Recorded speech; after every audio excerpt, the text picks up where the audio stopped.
What's up guys, welcome back to Apple Refresh. Today we are taking a look at everything that we might be getting at WWDC22. So first off, as you can tell, I'm clearly not in my normal filming location, and that's because I'm about to go on vacation, but I still just wanted to get this video out to you guys before WW happens. And so right now I don't have my big normal tripod or lights or anything, so sorry that the lighting's a bit off too. And also sorry if I sound a little off, I'm a little bit sick, just got a small little cold, but I'm doing pretty good. Alright, so first off, not much that we know of on the software side of things, but it is the main part of WW. Really, the only things that we've heard for iOS 16 so far is that it'll be a significant upgrade, and we're expecting some updates and some new features to messages, as well as a few little things to the health app.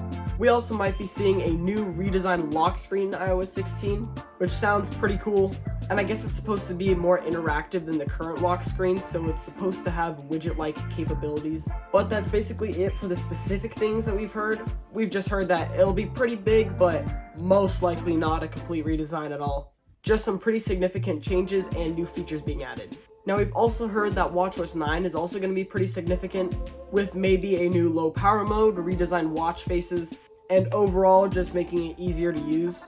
I think that the current watchOS setup could be simplified a little bit, just to make it a little bit easier for everyday people to use, so I'm excited to see what Apple does with that. Then apparently we should be getting quite a bit of multitasking features for iPadOS 16. It's supposedly going to be making the iPad more like a laptop, and you may even be able to resize app windows, which would be kind of sweet. But I am a little skeptical on this because we've heard this before in previous years and it hasn't really come. But I do know that they really need to put some more time into iPadOS, because it is definitely not taking advantage of the hardware that it is being put in right now. And again, every year we hope for pro apps, but don't know if it's gonna come or not. Probably not. And we've heard not much from macOS besides some redesigned Apple apps such as settings, which is needed. And then, well, I'm not even gonna talk about tvOS because I know none of you don't care about that. Don't lie to yourself.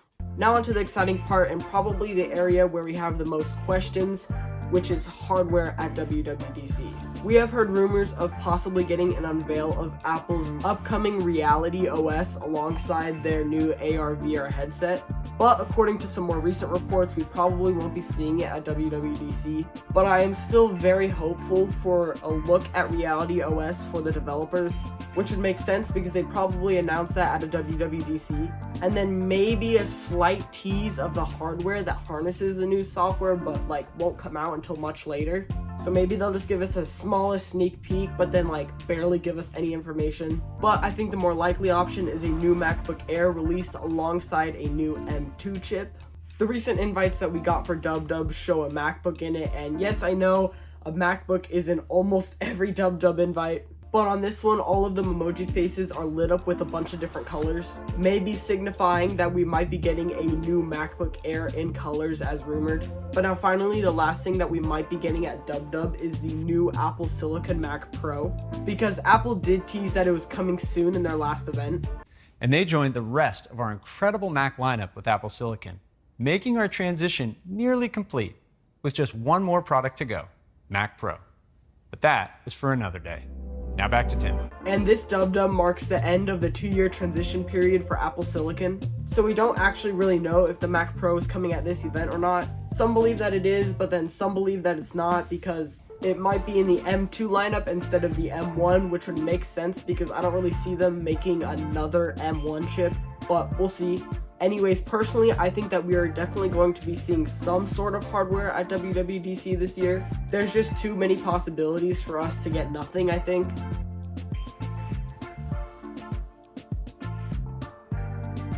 And remember, they are inviting developers to this WW, which means that if they are willing to bring people to their campus for the first time in 2 years, even with COVID still, I think that there is something that they want to announce rather than just showcase the new software, which they can easily just do online. Plus, they've got lots of products that they need to get out the door, but we'll just have to wait a couple more days to find out. But anyways, thank you so much for watching this video. And if you did enjoy it, please consider going down below and hitting the subscribe button as well as the little bell button so you don't miss my extra special WW recap in a few days. And I'll see you all in my next video. Peace.